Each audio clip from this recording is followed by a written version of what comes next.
Good evening, everyone. Welcome to Tata Zonke, the app of convenience. From our successful launch and implementation in South Africa, we have conducted research and found viability in launching our multi-sided platform in Tanzania, the largest and most booming country in East Africa. Much like many countries, Tanzania operates under e-hailing commission regulations and thresholds, which we have found a means to overcome. We have also found value-added services through partnering with key affiliates such as business owners, startups, and drivers to enable our platform to offer more than just e-hailing services. We want to provide our e-commerce world-class functionality to business owners, service providers, and entrepreneurs who wish to use our platform as a marketplace to sell their goods and services at a fraction of the cost and 10 times the experience. So what I'll do now is go through our business model canvas. Of course, we have the key elements such as key partners, key activities, resources, customer relationships, channels, and customer segments, and cost structure. But I think to you as the investor, what you'd be most interested in is our value proposition. So what makes us different? What's going to make us stand out? And our revenue streams. So our value proposition, we've broken up between our customer segments. So we've got drivers and businesses and users and customers. Our drivers and businesses, instead of us charging them a commission on every transaction or every ride, they pay a monthly subscription. It's a flat fee. They have easy payments, there's flexibility, they get to make use of our high-performing technology. We've got the best developers in South Africa, and of course our transportation and e-commerce functionality as well. And we have a large marketing spend. Users and customers, they get access to a loyalty rewards program, access to more safety features than most e-hailing apps, more booking options, and more payment options. But we will delve deeper into this coming up. Our revenue streams, we have the monthly subscription, which we charge our listed drivers or businesses, advertising income for advertisers that want to advertise on our platform, as well as a very small commission fee per transaction, which buyers or passengers pay. So here's what we know about the SA e-hailing market from operating in it and conducting research. With regards to the regulations, it's very anti-competitive. There's actually a lack of regulation and government support at the moment. And because of this, our competition such as Bolt and Uber can monopolize the market.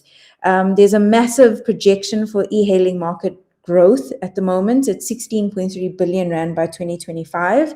And then we looked at our competitors, startups such as Ambi and Let's Go Eat, who saw what Bolt and Uber were doing and how their business operated and saw that drivers were very unhappy with the commission structure. So they introduced this subscription model and it seems to be working very well. We look a bit at driver behavior and insights and passenger behavior and insights. We know that drivers are not very happy in South Africa at the moment just because of the lack of profit that they're making, the high commission structure from Uber and the likes of Bolt, high fuel price, running costs. So you find that they're actually rejecting shorter trips. They're very unhappy at the moment. They're listing on multiple apps to try and make the most amount of money. And then passengers, there's millions of people that still use public transport for work commutes and school commutes. And commuters are very price conscious. It's still the number one factor that drives their choice. So then we looked at why Tanzania makes business sense. So we did a pestle analysis, and you can see our analysis in detail here, but I'll just touch on a few points. From a political perspective, why wouldn't you want to start off in Tanzania? There's been a massive drive from the Tanzanian government and African Development Bank to increase and upgrade the road infrastructure. From an economic perspective, Tanzania has the lowest inflation rate in East Africa, which is great to operate a business in. They've got increasing international investment. From a social perspective, there's a massive demand for affordable and safer transportation, which is exactly what e-hailing provides. And the projections for Africa and Middle East for e-hailing is $7.3 billion by 2023. Tanzania has rising urbanization, but right now they actually have an inadequate public transport system, and they've got a growing youth population, which we actually include in our business model. From a technological perspective, 82.7% of the population at the moment have mobile connections, which is great because that's our target audience. From an environmental perspective, what's very interesting is that Tanzania has natural gas, and they are trying to drive the usage of compressed natural gas to replace petrol. So we want to be the pioneers of this. They also have the longest African road network. From a legal perspective, we know that LATRA has placed commission regulation of 15%. Uber and Bolt are not very happy about it. They've suspended services. They are thinking about resuming, but at the moment, things are very up in the air. So for us to come in at this opportunity, it would be the best opportunity because the likes of Bolt and Uber are very unstable. So how do we remain competitive? We will adopt a broad differentiation strategy. So we'll offer multiple features, advertising budget, payment and fee flexibility that allows us to stand out from our competitors and appeal to a large spectrum of buyers. So you'll see some of the elements that our platform uses: frictionless automation, technological leadership. We are all about innovation. We actually open and standardize APIs to allow for innovation and integration with partners who are innovating. We make use of network effects. We have the facility for online and offline money transactions by partnering with service providers, cellular service providers. And we pride ourselves on superior service, product reliability, and good reputation. That is what's going to make us stand out. We also did an analysis of our competitors. I'm not going to go into too much detail because this is very information intense, but Uber, Bolt, and InDrive are the three main e-hailing services in Tanzania at the moment.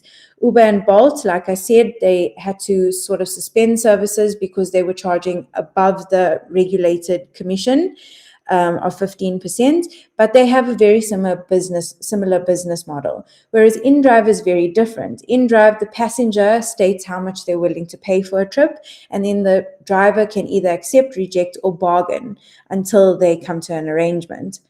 So we looked at all the competitors and we looked at what was working, what wasn't working, and then we built our Tata Zonke proposition for the Tanzanian market accordingly. So our value proposition canvas, again, I'm not going to go into too much detail, but this is just to show you how we went about our approach. We used customer-centric design thinking and a design approach. What we did is we went into Tanzania and we traveled on the public transport routes. We spoke to passengers, we spoke to drivers, and we found out what are their pain points. Is it affordability? Is it the time that they take to commute back and forth from work? Is it the traffic congestion? What are their pain points? And then we started to understand what is it that we need to provide in order to satisfy our customer and provide value for them. So our app has many different features. We use AI and data to show user services they are more likely to need. We charge a minimal service fee per transaction, and then users can actually accumulate loyalty points every time they do a transaction on our platform, and that can be redeemed for free rides. They've got access to various transport modes, so motorcycles, cars, gondolas in Zanzibar, and rickshaws. Make use of drivers for business logistics and delivery. So if you're a startup business and you need to deliver products, but you can't afford your whole logistics system or trucks and lorries, so in that case, you can make use of our drivers to do your deliveries. Various payment methods available. We pride ourselves on customer service experience and reviews. So you can either rate someone out of 5 or you can provide a descriptive review. Drivers pay a monthly subscription, so we don't charge them commission per ride. They can also be booked out for block bookings or routine trips, such as school group transportation, which I'll get into. We want to be the pioneers for electric vehicles and vehicles that use natural gas instead of petrol. We want to be environmentally friendly. And various service providers can actually make use of our platform. So not just drivers, but whether you're a plumber or you're a mechanic and you're a startup and you don't have the money to build your own e-commerce platform, you can pay a monthly subscription and make use of our e-commerce functionality, our logistics services, and you can grow your business from there. So our value propositions to target new markets. We've got various different elements. You can choose your driver according to age, gender, experience, as well as their ratings. It adds to the safety feature of using our platform where you can decide who you want to ride with. We've integrated with various payment platforms, Apple Pay, Samsung Pay, PayPal, obviously cash and card. You can pay later for a ride, you can pay in advance, or you can redeem your points, which is your Tata Z Pay to pay for certain rides and transactions.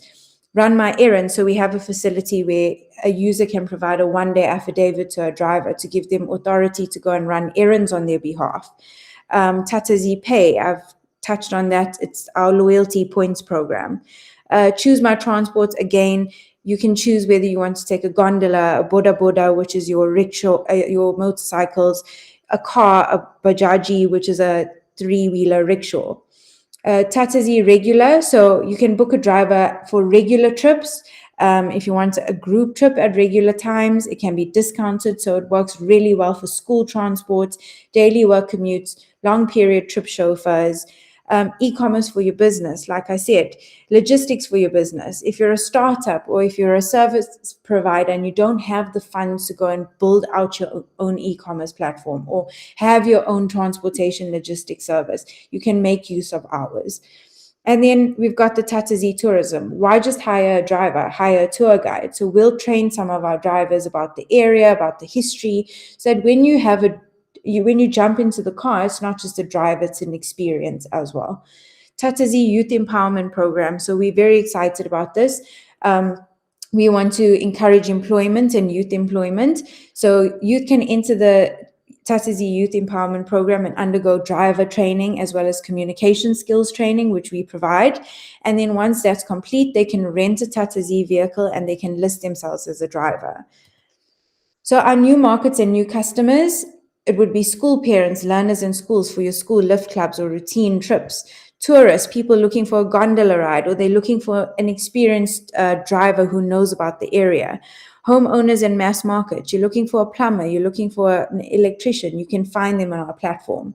Business owners, service providers, startup businesses, and entrepreneurs, those that want to list their services or products on our platform and they don't have the funds to do it on their own, as well as seniors. So if you're a senior, you want to know that you're safe, or you're a child of a senior and you want to know that their driver is reliable and safe, you can actually choose who they ride with. So our operating model, a lot of which I've touched on already, and as I talk through the presentation, a lot of this is included. So we built an operating model canvas from suppliers to locations, processes, value proposition, our organization and how it's made up, as well as the information and how we process information and use information. Our revenue model. So our revenue comes from advertising. Advertisers can advertise via our platform and they pay us for that. Featured listing. So if a plumber wants to be featured at the top of the list of plumbers, then he pays an additional charge for that featured listing for a certain amount of time. Commission, like I said, we charge a very small commission for our users and purchases per trip or per transaction.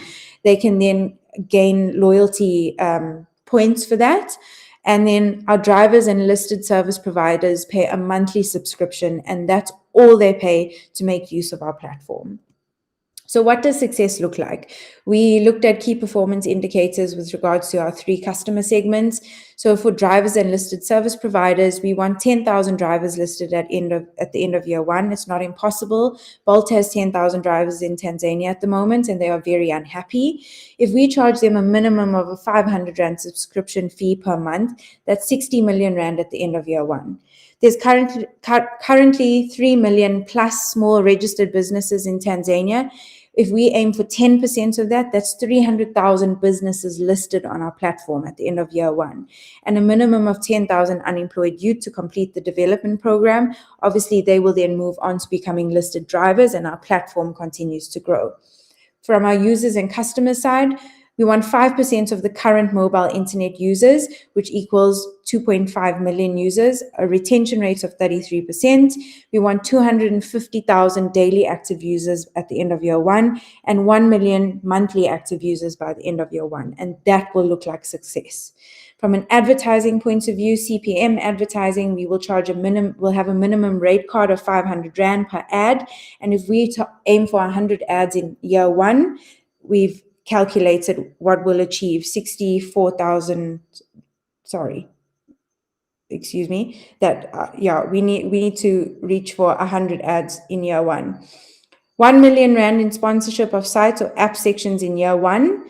And we already have a database of over 10,000 Tanzanian citizens just from our R&D process that we've gone through from our affiliates, our partners, our contacts. So we will be sending out a newsletter every month, and we will advertisers can purchase space in these newsletters. So if we aim for 10 ads per month at 3,000 Rand per ad, we've reached our target of 46 million Tanzanian shillings in year 1. So that's what success looks like. So as you can see, Tanzania does make a lot of business sense. If we are able to launch, we will not only provide solutions for youth unemployment, but we'll also provide solutions for the unhappy drivers and the unhappy passengers that are paying exorbitant fees and are looking for safer, more affordable transportation and services. As well as we provide a marketplace to startup businesses. So we promote and we sort of nurture the startup environment and entrepreneurial spirit. So with your help, we really hope that we can get this job done. We know that our platform has a job to be done. And I think with our operating model and business model canvas and our value proposition, we really can. Thank you.